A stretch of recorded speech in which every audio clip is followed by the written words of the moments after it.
और इस बड़ी खबर पर लगातार बने हुए हैं राहुल गांधी का ईडी को लेकर बड़ा दावा। ईडी कर सकती है उनके घर पर छापेमारी। ईडी को मेरा चक्रव्यूह वाला भाषण पसंद नहीं आया, मैं ईडी का स्वागत करने के लिए तैयार हूं, चाय बिस्किट मेरी तरफ से, राहुल गांधी कह रहे हैं। और ये जो एक्स पर पोस्ट राहुल गांधी ने किया है वो आपको बताते हैं। ईडी के सूत्रों से पता चला है, ये राहुल गांधी लिखते हैं, मेरे यहां रेड करने की प्लानिंग की जा रही है। ईडी की तरफ से ऐसा लगता है कि इन्हें चक्रव्यूह वाला जो मेरा भाषण था वो पसंद नहीं आया। खुले दिल से ईडी का इंतजार कर रहा हूं अपने घर पर, वो भी चाय बिस्किट के साथ। ये एक्स पर पोस्ट किया राहुल गांधी ने। और अब आपको राहुल गांधी का वो बयान सुनवाते हैं जो उन्होंने 29 जुलाई को संसद में दिया था। क्या कहा था, सुनिए। सर, जो पद्मव्यूह वाले हैं उसको चक्रव्यूह को पद्मव्यूह भी कहा जाता है। सर, जो पद्मव्यूह वाले हैं इनको गलतफहमी है। ये सोचते हैं कि देश के युवा, देश के पिछड़े लोग अभिमन्यु हैं। देश के पिछड़े लोग अभिमन्यु नहीं है, अर्जुन है।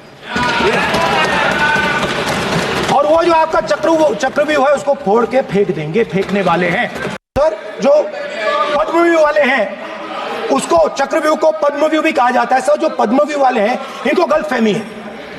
ये सोचते हैं कि देश के युवा, देश के पिछड़े लोग अभिमन्यु हैं। देश के पिछड़े लोग अभिमन्यु नहीं है, अर्जुन है। और वो जो आपका चक्रव्यूह है उसको फोड़ के फेंक देंगे, फेंकने वाले हैं।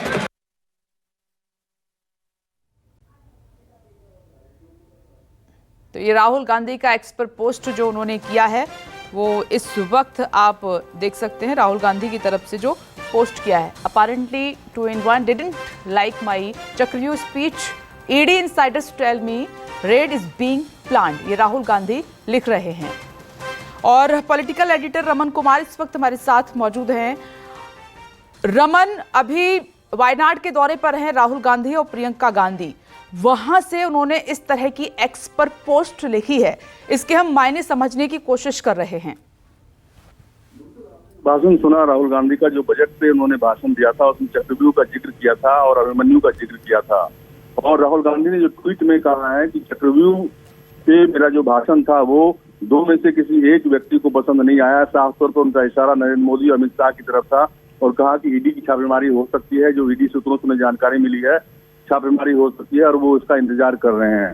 कहीं ना कहीं एक दबाव बनाने की रणनीति के तहत राहुल गांधी ने ये ट्वीट किया है। और राहुल गांधी को ऐसा लगता है कि जो ईडी सूत्रों के हवाले से उनको जानकारी मिली है, वो जानकारी को पब्लिक डोमेन में देकर जो आम आदमी पार्टी लगातार इस तरीके के ट्रिक का इस्तेमाल करती है, उसी ट्रिक का इस्तेमाल राहुल गांधी भी कर रहे हैं। रमन, आजकल आप देख रहे हैं लोकसभा पहले और उसके बाद राहुल गांधी की हर एक बात बड़ी होती है और उसका असर भी होता है, इसको कैसे देखा जाए? बिल्कुल, राहुल गांधी के भाषण में जो बातें हैं, भाषण में जो बातें राहुल गांधी ने कही थी उसका काफी जिक्र हुआ और विपक्षी नेताओं की तरफ से उससे काफी आपत्ति जताई गई। किरण रिजिजू संसदीय कार्य मंत्री, उन्होंने कहा कि तथ्यों को ध्यान में न रखकर राहुल गांधी अपने भाषण में शब्दों का इस्तेमाल करते हैं और जिसका कि तब से कोई लेना देना नहीं होता है। लेकिन राहुल गांधी ने साफ तौर पे कहा कि जिस तरीके से चक्रव्यूह एक रचा जा रहा है पूरे देश में, उस चक्रव्यूह को ध्यान में रखकर इस बात को समझना होगा कि किस तरीके से सरकार लोगों को फंसाने का काम करती है, नेताओं को फंसाने का काम करती है। और उसी चक्रव्यूह के भाषण का जिक्र करते हुए राहुल गांधी ने ट्वीट करके कहा है कि उसी चक्रव्यूह को पसंद नहीं किया गया दो में से एक नेताओं की तरफ से, और हो सकता है कि ईडी की छापेमारी मेरे ऊपर किया जाए और उसका वो स्वागत करेंगे।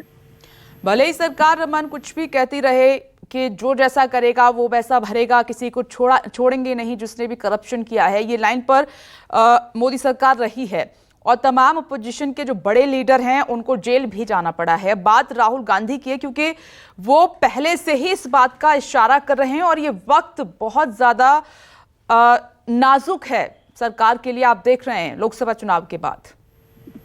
बिल्कुल, नेशनल हेराल्ड केस में राहुल गांधी से पूछताछ भी हो चुकी है और राहुल गांधी इसका जिक्र कई बार वो कर चुके हैं कि ईडी की कई घंटों तक उनसे पूछताछ हुई और ईडी के अधिकारियों ने कहा कि राहुल जी आप हिले तक नहीं पूछताछ में, और जो सवाल का जवाब हम चाह रहे थे उस सवाल का जवाब आपने बखूबी दिया। तो राहुल गांधी दबाव बनाने की रणनीति के तहत इस ट्वीट को देखा जा सकता है कि इस ट्वीट के जरिए वो दबाव बना रहे हैं सरकार के ऊपर कि अगर सरकार की मंशा है या ईडी की मंशा है कि राहुल गांधी के ऊपर छापेमारी हो तो इसका सार्वजनिक खुलासा वो कर सकते हैं। जी, राजनीतिक मायने इसके रमन आपसे समझने की कोशिश कर रहे हैं कि अगर ऐसा हो जाता है तो उसके बाद आप पॉलिटिकल इफेक्ट किस तरह का देख रहे हैं, किसको कितना नुकसान हो सकता है?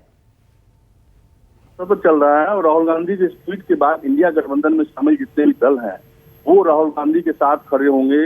राहुल गांधी के इस ट्वीट के बाद इंडिया गठबंधन के तमाम नेता राहुल गांधी के पक्ष में खड़े होंगे और सरकार पर एक दबाव बनेगा, नैतिक दबाव बनेगा कि सरकार की अगर कोई मंशा है भी या ईडी के अधिकारियों की कोई मंशा है भी तो वो पीछे हट सकते हैं, पीछे हट जाए, क्योंकि राहुल गांधी ने साफ तौर पे ये कह दिया है कि उनके चक्रव्यूह वाले भाषण को पसंद नहीं किया गया और चक्रव्यूह वाले भाषण को पसंद नहीं करने की वजह से उनके ऊपर ईडी की छापेमारी हो सकती है। रमन कुमार, आपका बहुत बहुत शुक्रिया। और ये तो एक्स पर जो पोस्ट राहुल गांधी ने की है वो लगातार हम आपको दिखा रहे हैं और बता भी रहे हैं। राहुल गांधी का वो बयान जो उन्होंने संसद में चक्रव्यूह को लेकर दिया था, एक बार फिर से आपको सुनवाते हैं। सर, जो पद्मव्यूह वाले हैं उसको चक्रव्यूह को पद्मव्यूह भी कहा जाता है। सर, जो पद्मव्यूह वाले हैं इनको गलतफहमी है, ये सोचते हैं कि देश के युवा, देश के पिछड़े लोग अभिमन्यु हैं। देश के पिछड़े लोग अभिमन्यु नहीं है, अर्जुन है। और वो जो आपका चक्रव्यूह है उसको फोड़ के फेंक देंगे, फेंकने वाले हैं।